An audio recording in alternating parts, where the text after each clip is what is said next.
નોડી જેનું હાઈ કરો બધાને. Welcome back to my channel. Hello guys કહી દે તો. આમ આમ જોઈને બોલ. બોલ હેલો ગાઈઝ. કેમ છો? મજામાં. જેની મમ બનાવે છે જો જેની ચા બનાવે. 4 વાગ્યા છે, સાંજના વાગ્યા 4:30. 4:30 જેની ચા બનાવે છે. 4:30 થયા ચા બનાવો. ચલો જો ને વાળ ભૂત જેવા ચોટીએ નહીં વાળતી. જેની મોતા જોડે નહીં બોલતી. જેની બેનને રસોડા સેટ એટલો ગમન જમવાનું બનાવવાનું. જ્યારે બનાવવાનું થશે લગ્ન પછી ત્યારે ગમશે. શાદી કરવાની છે? શાદી કરવાની? મમ્મી શાદી નહીં કરવાની. શાદી લગ્ન પછી જમવાનું બનાવવાનું થશે જ નહીં ગમો. મને ખુદ લગ્ન પછી જમવાનું બનાવતા નહોતું આવડતું. હું સાચું કહું, હું લગ્ન કરીને આવીને ત્યારે મને ચા બનાવતા નહોતું આવડતું. મારા દીદી હતા ને, મતલબ મારા નણંદ, એ અહીંયા હતા એટલે એમના થ્રુ જ હું બધું શીખી છું. એમણે જ એ અહીંયા હતા ને તે સવારે ઉઠીને બનાવે ને શાક રોટલી એવું ટિફિન બનાવે ને એટલે હું એમાં ધ્યાન રાખું કે હા દીદી આ બનાવો, આ રીતે કરે છે. તો એ જોઈ જોઈને પછી મેં ચાલુ કર્યું બનાવવાનું. એમાં એ અઠવાડિયું લાગે આપણને ટ્રાય કરતા. લોટ બાંધીએ તો કાં તો ઢીલો થઈ જાય, કાં તો અંદર મીઠું વધારે પડી જાય, અંદર આ થઈ જાય વધારે, એવું ચાલતું હોય. હું વધારે તો બધું દીદી જોડથી શીખી છું. પછી અમુક કેવું આપણને કંઈક મેન હોય કે ના આ બનાવતા મને આણે શીખવાડું. જો આપણને યાદ આવે કે મને મગ બનાવતા મારા કુટુંબમાં છે ચકુ, મને એણે એ બ્લોગ જોશે તો એને કદાચ યાદ આવશે. મેં એને રેસીપી પૂછી હતી એ વખતે ખાસ 8 વર્ષ થયા. તો ચકુ મગ કઈ રીતે બનાવવાનું મને એણે શીખવાડ્યું હતું મગ બનાવતા. પછી મારા સાસુના હાથના મને વેલણિયા અને એ બાજરીનો લોટ જે બાફો ને એ મને બહુ ભાવે. કઢી ભાત મને એમના હાથનું આ બહુ જ ભાવતું. અને પછી મારા બેન છે બીજી કુટુંબમાં નીલમ, એનું તો હું હાલય લોહી પી જાઉં. એવું નહીં કે જમવાનું બનાવવું જ, કોઈ બી તમે કહો હેર કેર કે સ્કિન કેર કે કોઈ બી જમવાનું બનાવવાનું, કોઈ જ્યુસ સુધી બનાવવાનું હોય તો હું એનું લોહી પીવું હતા. નીલમ આ કઈ રીતે બનાવવાનું, નીલમ આ કઈ રીતે બનાવવાનું, બધું મેં એના રીતે એમ કરતાં શીખી ગયા. હાલ તો એવું થાય કે હા જે કહેશે બધાએ બનાવી લઈશું, હાલ તો ફટાફટ બનાવી લઈએ. પછી દીદી આવે ને અહીંયા રહેવા માટે સાસરીથી, ત્યારે નવો ટ્રાય કરતા હોય. આજે આ બનાવે, કાલે પેલું બનાવશે, એટલે એમનું જોઈને બધું શીખી ગયા હવે એમ. બાકી અમુક મેં જોયેલા છે ને મારા ઘરની જ વાત કરું, હું મારા પિયરની જ, મારા પપ્પાને એવું સ્ટ્રીક એમાં બીજું બધું નહીં સારું હોય ચાલશે પણ જમવાનું કમ્પ્લીટ કહેશે જોઈએ. પછી બીજાના અમુકના ઘરમાંય મેં જોયેલા છે કેટલાય કામ. છોકરી એવું નહીં કે એને નહીં આવડતી, બિચારા ટ્રાય બી કરતા હોય જમવાનું બનાવવામાં, પણ તોય કહેશે ને આવું કેમ બન્યું, આમ કેમ થયું. એટલે એ નાની છે યાર, હજુ હાલ મેરેજ કરીને એને બધું નાએ ફાવતું, એ ધીમે ધીમે શીખશે ને બધું. પણ મારા ઘરમાં એટલું સારું હતું. ઇનકેસ અમુક વાર હિરેન મોઢામાંથી બોલી જાય કેમ હજુ નહીં આવડતું, કેમ આવું થાય, આવું કેમ બને છે, આજે કેમ મીઠું વધારે પડી. પણ મારા સાસુ કે મારા સસરા કોઈ દિવસ એમના મોઢામાંથી એવું નહીં નીકળ્યું કે કિંજલ તને ક્યારે આવડશે ખાવા બનાવતા, કિંજલ આજે આ વધારે બની ગયું છે, કિંજલ આજે આમ થઈ ગયું છે. એવું કોઈ દિવસ એ એમના મોઢામાંથી નહીં બોલે. હું ખાતી હોય ને તો મને મારા ટેસ્ટમાં કોઈ મને ખબર પડે કે ના આજે મીઠું વધારે છે, આજે આમ છે, ત્યારે હું પપ્પા કે મમ્મીને પૂછવા આજે આવું હતું તો પછી એ કહે હા એ તો ચાલ્યા કરે, એ તો એવું હોય. બાકી એમના મોઢામાંથી નહીં નીકળ્યું કોઈ દિવસ એવું કે ના કિંજલ આવું હોવું જોઈએ. એટલે એવું થાય કે ના બધાને આવી સાસરી મળવી જોઈએ. અમુક તો હોય છે ને કે એમના હસબન્ડને કંઈ થયું હોય, ઘરમાં કંઈ બી થયું હોય તો આમ આરોપ સીધી એમની વાઈફ ઉપર લગાવશે, ઘરમાં આવી હશે ને એ વહુ ઉપર લગાવશે કે અમારે તો આના પગલાં એવા હતા ને એટલે આમ થયા, અમારે તો આના પગલાં એવા. એટલે પગલાં કેમ, છોકરીના પગલાં કેવા હોય, સારા જ હોય. છોકરીએ જ્યારે બી જન્મ લીધો એના પછી એના પગલાં સારા નસીબદારો જ હોય, ના કે એ હોય ગમે તેવી છોકરી, ભલે એ ઝૂંપડીમાં જન્મી હોય પછી ગમે એટલા મોટા ઘરમાં જન્મે, પણ એ છોકરી નસીબદારો છે, એનું નસીબ લઈને જ આવી હોય. પછી તમે બ્લેમ કરો એના ઉપર કે ના તારા તું અમારા ઘરમાં એટલે જ અમારે આવું થયું, ના ચાલે. મારા સાસુ અમારે પહેલેથી મને કહેતા, હું ઘરમાં આવીને તો કે તું ઘરમાં આવી તો અમારે સારા જ પગલાં, ઘરમાં બધું સારું કામ થયું છે. પછી મારા જેનીનો જન્મ થયો, મારા જેની વખતે હાલ બી બધા મારા સાસુ સસરા કે જેની હોય એના પછી અમારે સારું જ થયું છે ઘરમાં. હું બધાને એવું નહીં કે મારી છોકરી, બધાને હું કહું છોકરી હોય એના નસીબ એના સારા જ હોય. અમુક હોય એવા ના ભાઈ અમારા ઘરમાં આ એટલા આવું થયું, અમારા ઘરમાં આ એટલા આમ થયું, ના હોય. છોકરી છે યાર, એના નસીબ લઈને જ આવવાની છે અને સારું છે એનું બધું.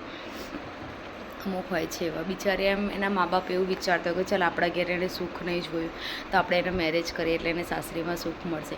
પણ અમુક કહું છું સાસુ સસરા સારા હોય તો એનો ઘરવાળો સારો ના હોય. અમુક આમ ઘરવાળો કેવું ટોર્ચરિંગ કરતો હોય કે પિયર નહીં જવાનું, પરમિશન છે એની, હા તમે પૂછો, તમે રિસ્પેક્ટથી પૂછો છો કે એનું તમને મતલબ એનું તમને એટલું એ છે તમારા ઘરવાળાનું તમારા આગળ કે ના એટલું એનું પૂછવું પડે, એનું રિસ્પેક્ટ તમે રાખો છો એટલી. પછી તમે એટલું એનો વધારે રાખો કે હા હું તો મોટો આમ એ કહેવો મને પૂછ્યું એટલે મારે એને ના જ પાડવી પડે. એ પછી તમે મર્દાનગી બતાવો ને ના ચાલે. અને એ મર્દાનગી ના કહેવાય.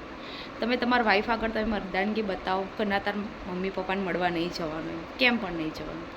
20-22 વર્ષની એમણે કરી છે તો એમના જોડે રહેવા જવામાં તમે પરમિશન આપશો એને કે હા હું કહું તો જ જવાનું, હું કહું તો નહીં જવાનું, હું ના પાડું તો નહીં જવાનું, એવું ના હોય.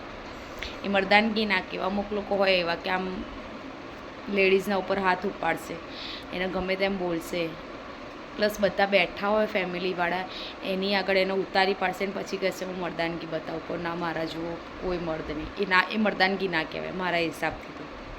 મેં ખાસી બધી જગ્યાએ આવું જોયેલું છે. પછી આમ છાતી કાઢીને ચાલશે કે જોયું મેં કેવું કર્યું. તે કેવું કર્યું એ તારા માટે તને એવું લાગતું હોય કે તે મર્દાનગી બતાવી પણ એ ના કહેવાય સારું. મારું તો એવું માનવું છે.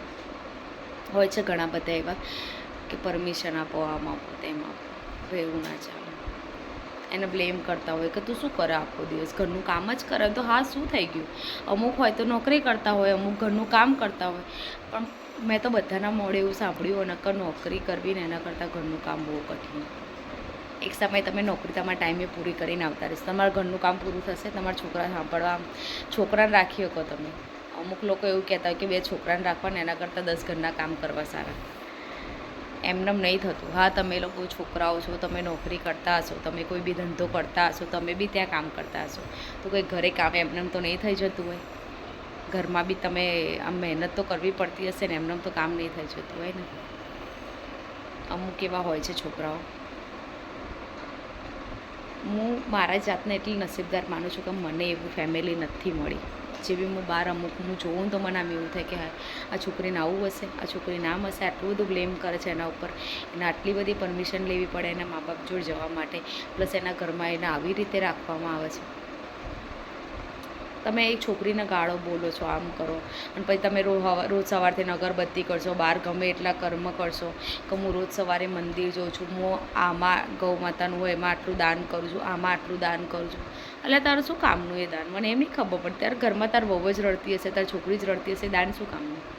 ના સવારે રીલ્સ જોઈ હતી ને ત્યારનું મને મગજમાં દોડતું હતું કે યાર આ કેમ આવું હશે, એવું ના હોવું જોઈએ ને. એક છોકરી પર તમે કેટલો બ્લેમ કરો કે ચાલો એના મમ્મી ને પપ્પાને એના પહેલાં ખોળે છોકરી થઈ કે અમારો છોકરો જોઈતો હતો યાર, છોકરી કેમ આવી? પ્લસ બીજા ખોળે બી છોકરી આવે કે અમારો છોકરો જોઈતો હતો, છોકરી કેમ આવી? પણ એ ભગવાન ઉપર આધારે યાર, તમે એને બ્લેમ ના કરી શકો. બસ એ છોકરી ત્યારથી સાંભળતી આવો મોટી થાય અને બસ આ બીજા ખોળે આવીને અમારે આના નથી જોઈતી, આના પગલે અમારે આવું થઈ ગયું, આના પગલે અમારે આમ થઈ ગયું. પણ એવું ના હોય યાર.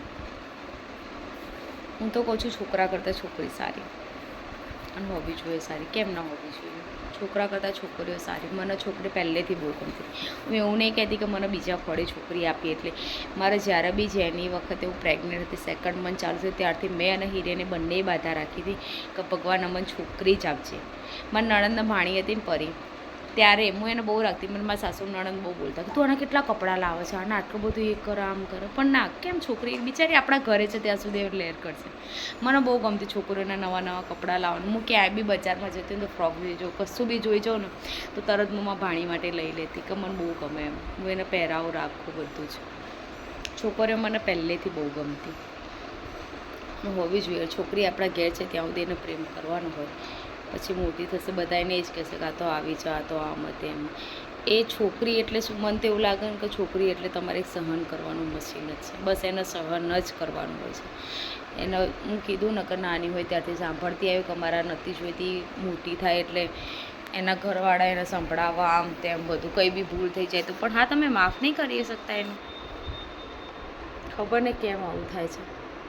મને બપોરને એવું થયું બ્લોગ બનાવો આમ કંઈક કહું, પણ પછી કામમાં વટી કામ થોડું ઊભી થઈ 4:30 થયા. મેં તો હવે કંઈ કામ નહીં હાલ, ચલો બ્લોગ સ્ટાર્ટ કરીએ.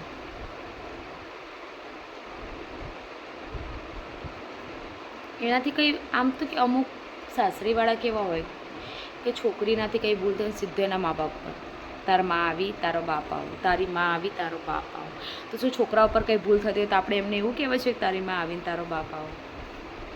જો છોકરો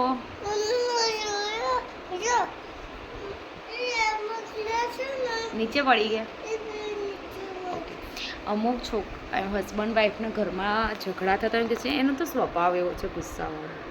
તો એનો સ્વભાવ વ્યાજબી હોય ગુસ્સાવાળો. એ ગુસ્સામાં ગમે તેટલા વચ્ચે માણસ વચ્ચે ઘરમાં હું તો કોઈ ચાર દિવાલ વચ્ચે બી એ છોકરીને મારતો હોય બોલતો હોય તો ચલાવી લેવાનું, આમ ખુશ થવાનું કે હા એનો સ્વભાવ ગુસ્સાવાળો છે એટલે એ કરશે આવું. તો સામે છોકરીને ભગવાને મગજ નહીં આલ્યું, એનો ગુસ્સો નહીં આપ્યો હોય, એ છોકરી એના ગુસ્સામાં એવું કરી દેશે તો એના સામેવાળા છોકરાને એક લાફો મારી દેશે તો એને ભગવાને ના પાડી છે તો છોકરીને નહીં મારવાનું? છોકરી ના મારી શકે છોકરાને એવું કીધું છે ભગવાને?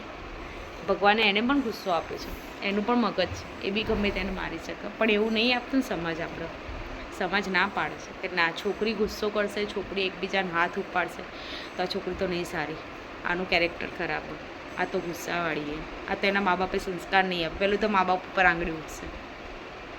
હું તો કહું છું એવું ના હોવું જોઈએ. જો છોકરો બધું કરી શકતો હોય તો છોકરી કેમ નહીં? મેન એ જ છે કે ચલો છોકરો એમ મને આ એ જ પ્રોબ્લેમ કે આમ બે જણ ઝઘડતા હોય મેં ખાસી બધી જગ્યાએ જોયું.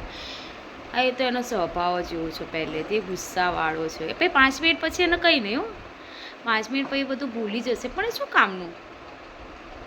તો આપણે એવું કરી શકીએ. હું તો કહું છું બધી છોકરીઓને એવું કરવું જોઈએ. તમે તાર બાજો ઘરમાં છોકરો તમારે મારતો ને તમે મારા ગુસ્સાથી, હું તો કહું ભાઈ તો મારી એવી ટેવ જ છે, મને પહેલેથી ગુસ્સો છે. પછી 5 મિનિટ પછી હું ભૂલી જઈશ ને બધું, હું પછી તને સારું જ રાખીશ. આપણે એવું કહી શકીએ ને, પણ ના, આપણને એવો અધિકાર નથી. આપણે છોકરી છે એટલે આપણને એવો અધિકાર નહીં. હું તો કહું છું હવે દુનિયા બદલાય છે, એમ છોકરીઓને થોડી સ્વતંત્રતા મળે, આ બધું સહન કરવાનું બધું છૂટી જાય ને એનામથી તો સારું. તો ચલો મળીએ કાલના બ્લોગમાં. આજના બ્લોગમાં બસ આટલું જ. નકો બધા એવું કંઈ મોટિવેશનલ સ્પીકર છે, પણ ના એવું નહીં કંઈ મને રીલ્સ એ જોઈ હતી ને સવારની, ત્યારનું મને મગજમાં પેસી ગયું.